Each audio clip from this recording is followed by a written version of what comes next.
네, 오늘 말씀은 예레미야 9장 7절로 16절의 말씀입니다. 그러므로 만군의 여호와께서 이와 같이 말씀하시되, 보라, 내가 내 딸 백성을 어떻게 처치할꼬. 그들을 녹이고 연단하리라. 그들의 혀는 죽이는 화살이라. 거짓을 말하며 입으로는 그 이웃에게 평화를 말하나 마음으로는 해를 꾸미는도다.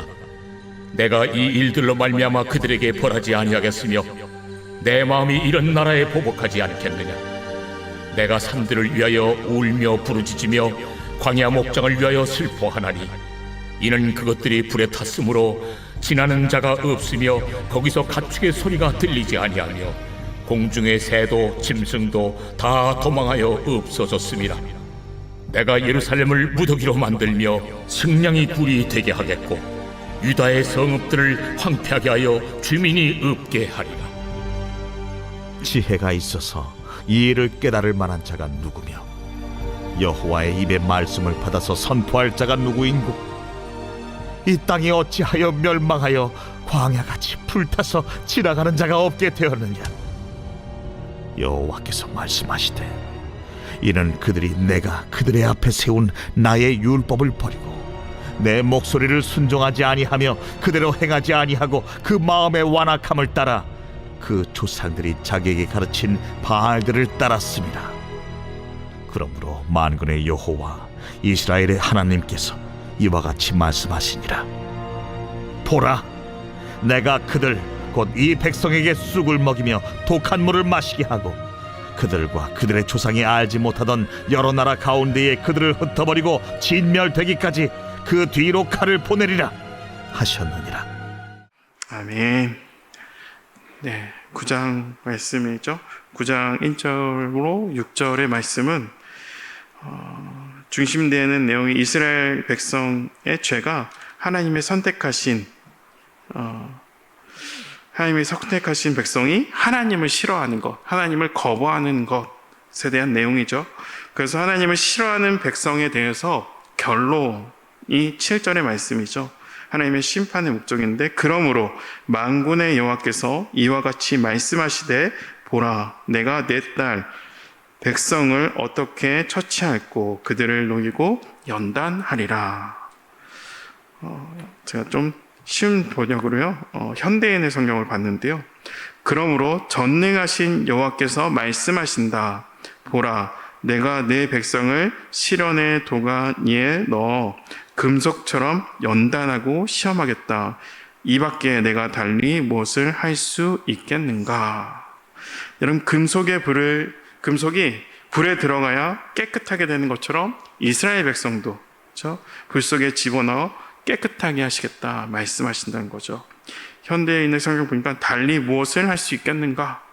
그렇죠? 백성을 위해서 불로 연단한 즉 심판이 불가피하다라는 것을 알려주고 있습니다.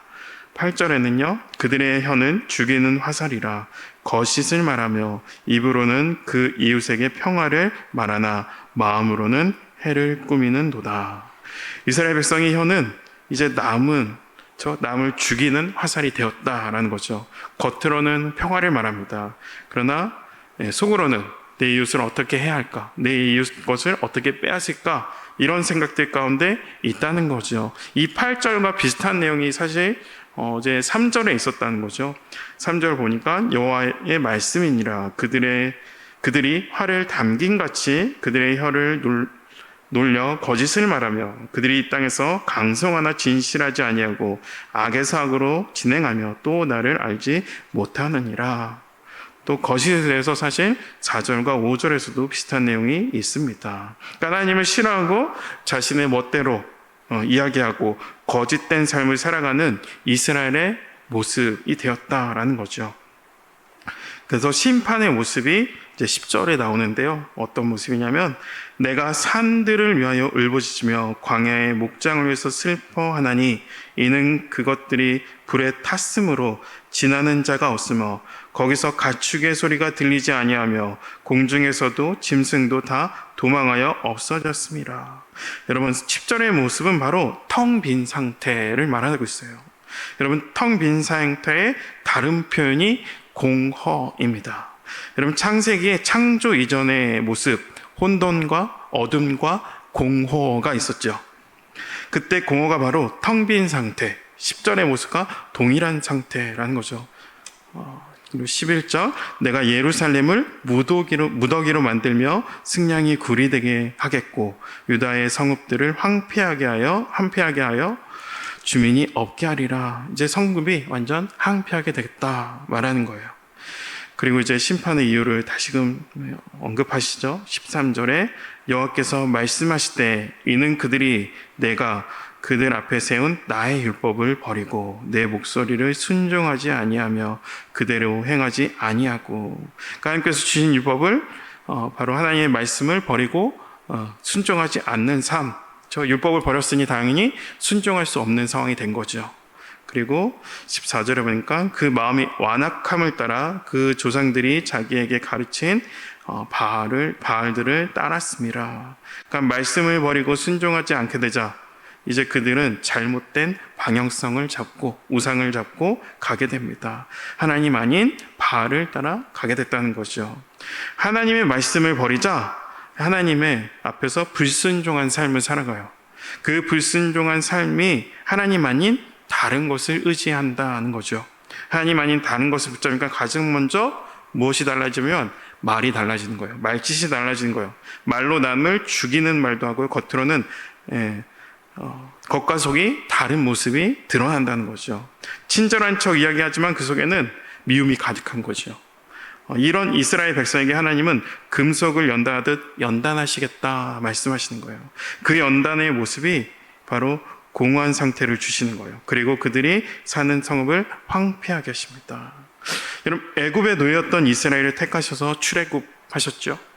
그리고 가나안 땅에 가기 전에 광야에서 연단시켜서 하나님 백성다운 우리가 주일마다 본 여호수아의 세대의 모습처럼 온전히 하나님 말씀 순종하며 가나안 땅을 정복한 하나님 백성다운 모습을 회복하고자 이스라엘을 광야에 두신 것처럼 공허와 그들의 성을 황폐하게 하셨다라는 거죠. 단순히 심판한 결과에 보는 것만 아니라 심판의 목적에 우린 주목해야 된다는 거죠.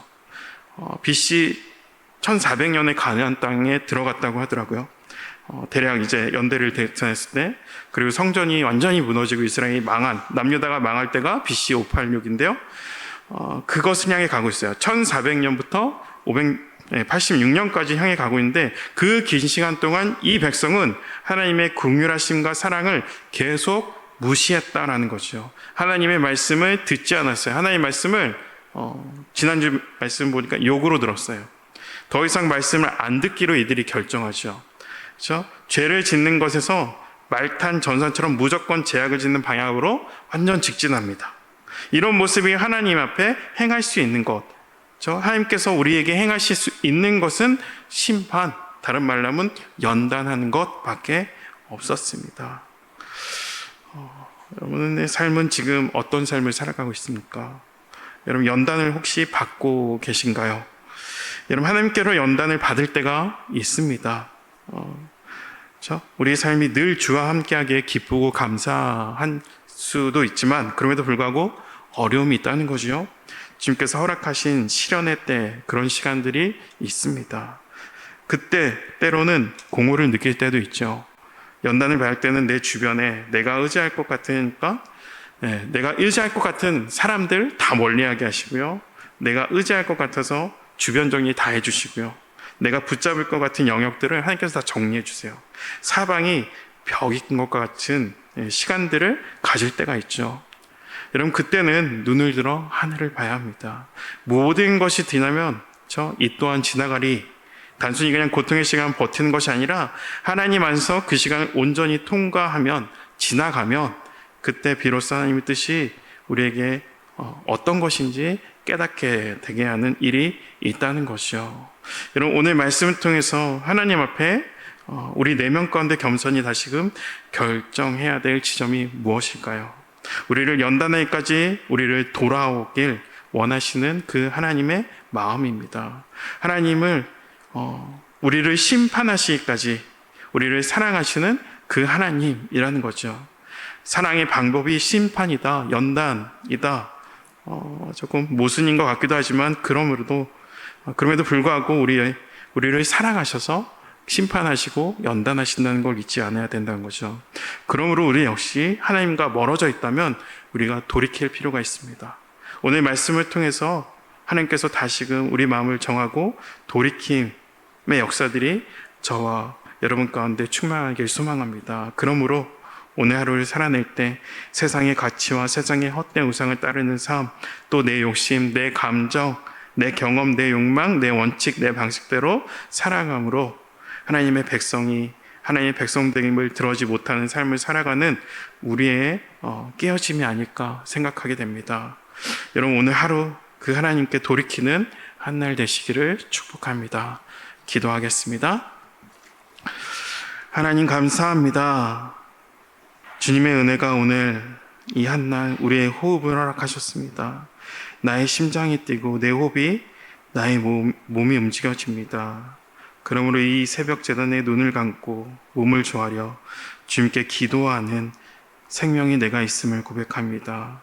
주의 땅 가운데서 믿음의 사람으로 살아가야 되는 우리 삶에 그 사명이 다시금 무엇인지 다시 한번 더 우리의 삶을 돌아보게 하셔서 이 세상에 서로 속고 속이는 삶에 익숙해져 있는 삶이 가운데 있을지라도 주여 저희들은 주님 앞에서 주의 마음을 겸손히 겸비하여 하나님을 원하시는 그 삶의 자리에 순전하게 서가는 여기 계신 성도님들 될 수 있도록 인도하여 주시옵소서.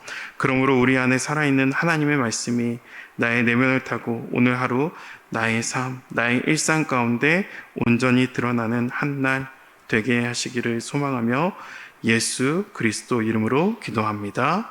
아멘.